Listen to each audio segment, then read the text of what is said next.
Bharat Bhushan Tiwari encounter के मामले में बिहार ह्यूमन राइट कमीशन ने बड़ा फैसला दिया है और यह ऐसा फैसला है जिसने भरत भूषण तिवारी के परिवार वालों को बड़ी राहत दी है। लेकिन संकट है बिहार सरकार के सामने।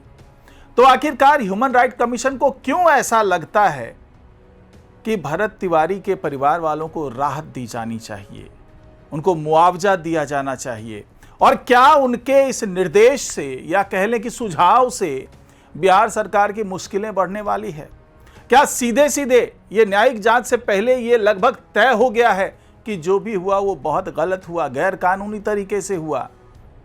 इसी पर पूरी बात होगी आज की इस खास रिपोर्ट में। बिल्कुल अंदर की बात मैं आपको बताने वाला हूं कि आखिरकार इस फैसले का क्या मतलब निकाला जाए और किन धाराओं के तहत ये फैसला दिया गया और इसके दूरगामी प्रभाव क्या होने वाले हैं और क्यों बिहार सरकार घबराई हुई है। नमस्कार, मैं हूं डॉक्टर सुरजीत सिंह और आप देख रहे हैं YBN बिहार झारखंड।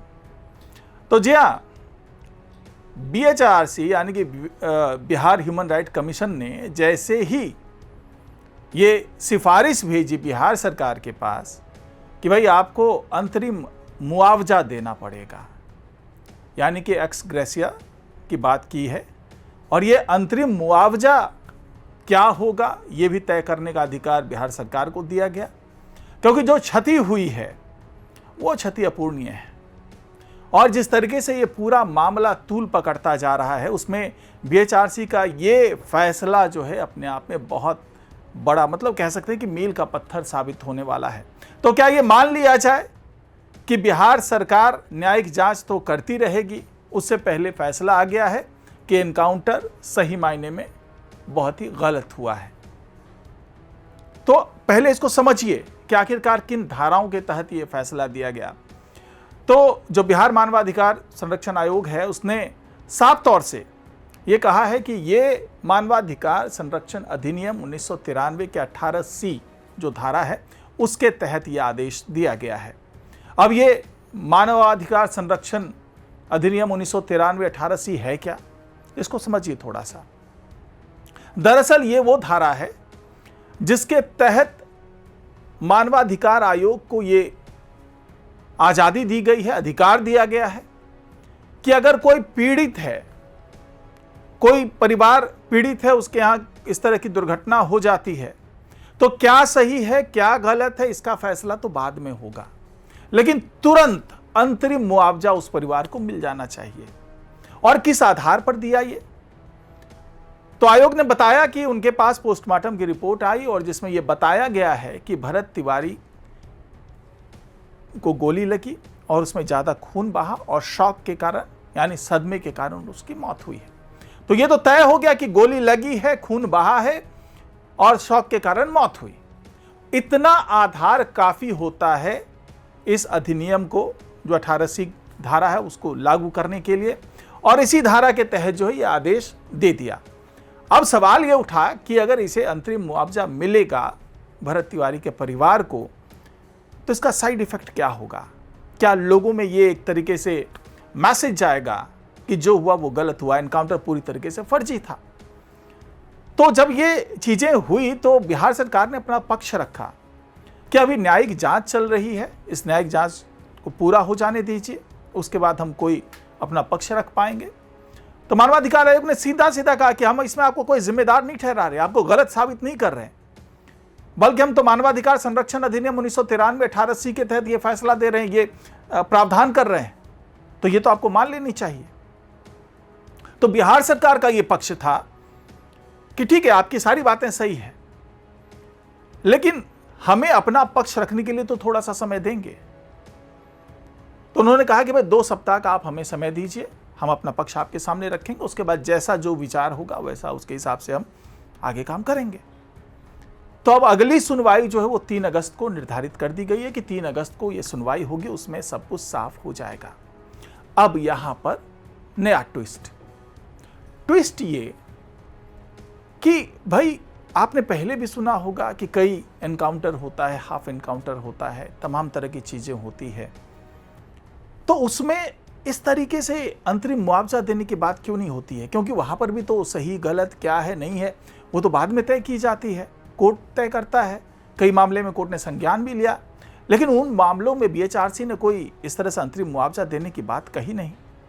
या फिर ऐसा है कि वो पहले भी कहती रही है और उसको दबा दिया जाता है, बाद में जांच में साबित कर दिया जाता है कि भाई एनकाउंटर किसी अपराधी का हुआ है, इसलिए उसको मुआवजा देने का कोई मतलब नहीं है। और इस बार जो है वो पूरी बात खुल गई है। और ये जो भावनाएं जुड़ी है भरत तिवारी के साथ में, जो संवेदनाएं जुड़ी है लोगों की, और जिस तरीके से ये राष्ट्रीय स्तर का मुद्दा बन गया है, तो इसमें बीएचआरसी की भूमिका भी जो है सामने आ गई और उसे लगा कि भैया ये इस अधिनियम को लागू करने का सही मौका है। और आज से पहले शायद आपने भी नहीं सुनी होगी ये जो मानवाधिकार संरक्षण अधिनियम 1993 के 18C की बात है, पहले इतनी चर्चा में कभी नहीं आई। लेकिन भरत तिवारी एनकाउंटर के बाद जो है अब ये मामला पूरा चर्चा में आ रहा है। अब सबसे बड़ी बात यह है कि बिहार सरकार के सामने कौन से रास्ते हैं। यहां पे है कि अगर अंतरिम मुआवजा देना कोई बड़ी बात नहीं थी। बिहार सरकार के पास इतने पैसे तो हैं कि तुरंत अंतरिम मुआवजा दे देती और साथ ही ये भी दिखाती कि भाई चलिए ये पीड़ित हैं तो इनको हमने मुआवजा दे दिया। लेकिन चाहे मुआवजा वो 5 लाख हो, 10 लाख हो, 15 लाख हो, 20 लाख हो, जो भी तय हो जाए, उसको देने का मतलब ये है कि बिहार सरकार कहीं ना कहीं ये स्वीकार कर रही है कि जो हुआ वो गलत हुआ।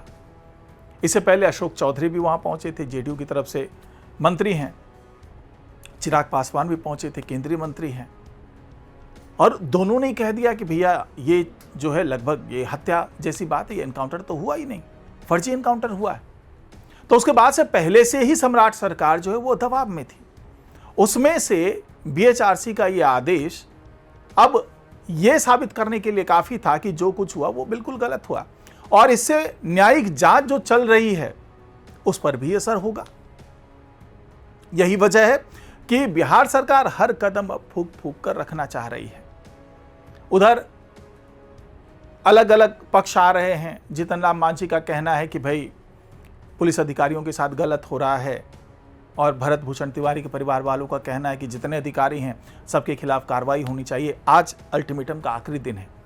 जो भरत तिवारी की माता जी हैं आशा देवी, उन्होंने अल्टीमेटम दिया था कि 8 तारीख तक या तो आप अधिकारियों के खिलाफ कार्रवाई कीजिए या फिर मैं 9 तारीख से आमरण अनशन पे चली जाऊंगी, अपने घर के सामने आमरण अनशन शुरू कर दूंगी। और इसकी पूरी तैयारियां चल रही है। हालांकि तमाम स्तर पर उनको समझाने की कोशिश की जा रही है। प्रशासन से लेकर शासन तक संदेश पहुंचा रहा है कि आप अपने इस हट को छोड़ दीजिए।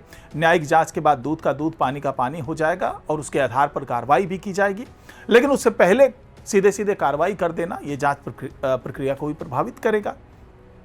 और ऐसे में जो ये तमाम चीज़ें चल रही थी, फिर बीच में कंप्लेन आ गई कि भाई मेरे घर के आसपास जो है ये आशा देवी जो हैं उनकी ये कंप्लेन थी, शिकायत थी।